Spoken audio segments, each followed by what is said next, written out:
Oh, I was proud. I was very proud when I heard that Alex had landed the divine worshipful master's job at Ibrox.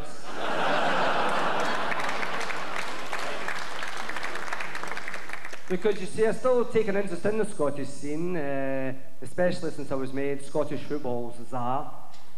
Must say, I like that word, Tsar. Conjures up images of imperial Russia, revolution, Rasputin.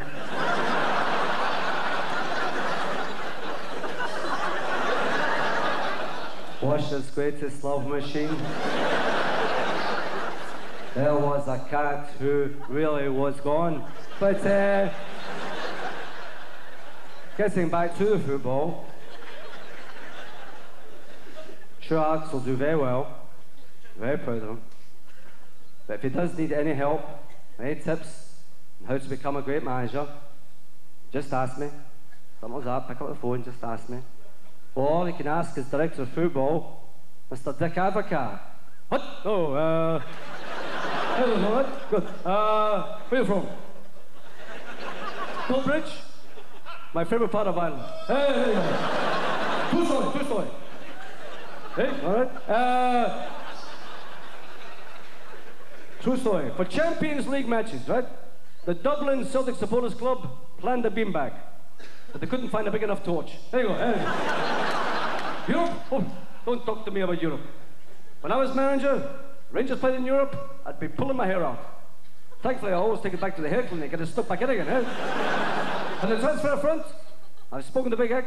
I can tell you right now, we will not be signing Ronald de Boer's twin brother Frank, Shota Abeladze's twin brother Arkle, or Bert Konteman's twin brother Stevie Wonder. There you go. Right?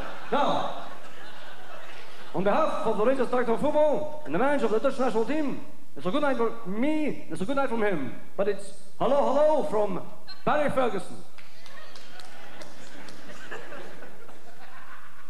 I think it's a pure honour to be captain of Stoughton big gamey club light rounder.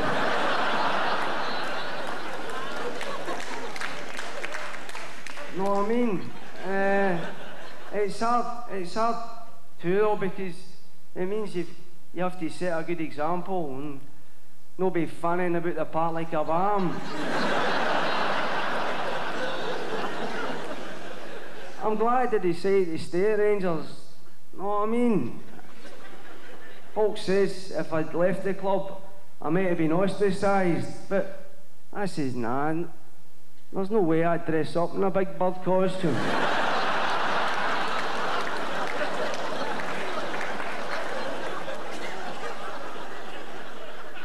I mean, these days I try to take a more mature view of things, but see Big Ammo,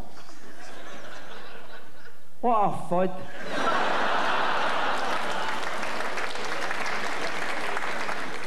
Does that man rip my knitting or what?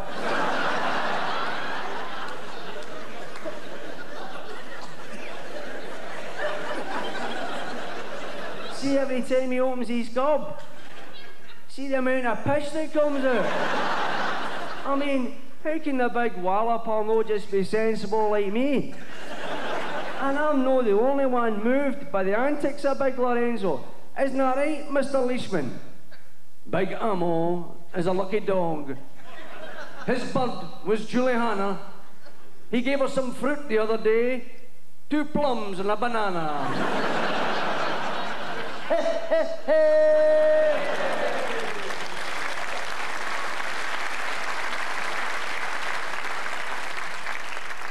Totally sensational. Well, that's just about it. Once again, our beautiful game has risen like a Phoenix Honda from the ashes. Despite an horrendous start to the season. First up, my chairman, your chairman, Avery's chairman, David Murray resigned and moved upstairs to become honorary director of chairman. Then does the Rebel 10 no go and resign from the SPL? What now for the old firm? Maybe a move to England could be on the cards. What now for the Rebel 10? Ah, fuck them.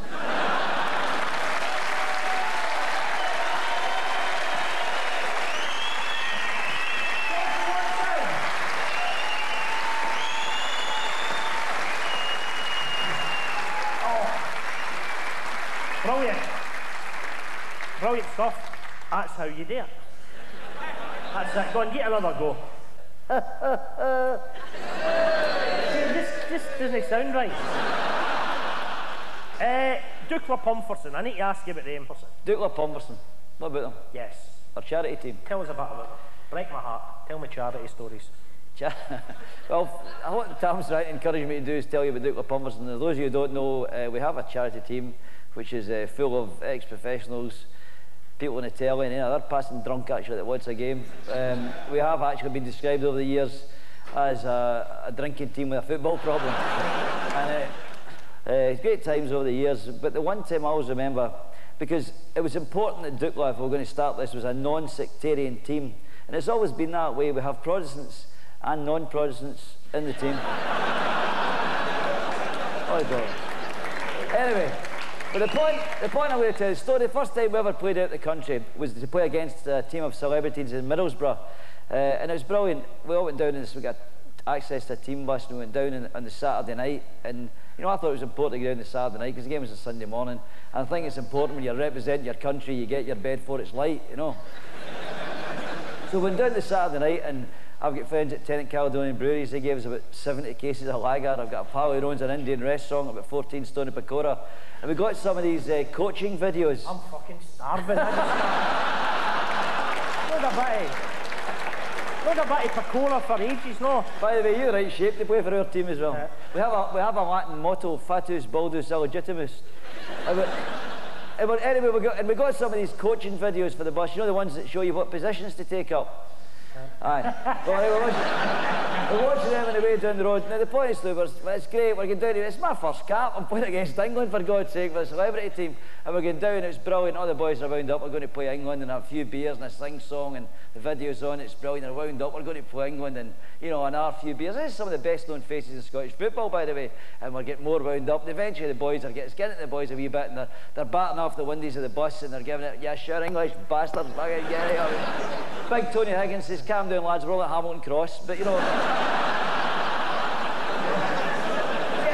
You know, we're getting in the mood for it. Anyway, one of our players, the point of our story is that one of our players is Bobby Lennox, and Bobby's a great guy. And also, the thing about Bobby is he's a fantastic singer, and he likes his beer. The trouble is when he gets a few beers and he wants to sing, he thinks he's Annie Lennox. He wants to sing song after song after song. And he's thinking, so eventually we're going, come on, Bobby, give somebody else. No, I'll give you another one. Eventually, Gordon Pretty Boy Smith, Gordon Rangers player, of course, Gordon says to him, Bobby, if you're going to keep singing, give us the sash. And Bobby Lennox, Celtic legend, Parkhead immortal, Lisbon Lion indeed, says no problem, and off he goes. And he starts to sing it. Sure it is old and it is beautiful, colours they are fine. And he stops and he says, that's all I know, after that we just go and they'll shut up.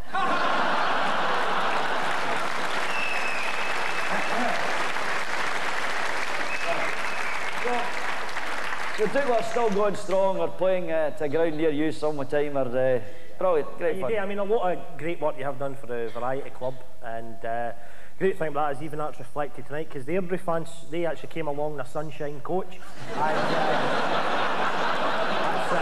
So I mean that's thanks to Chick, you know, that's quite good. But yeah, I mean I'm not wanting to make you blush, but you have actually now raised you've into hundreds of thousands of pounds for charity.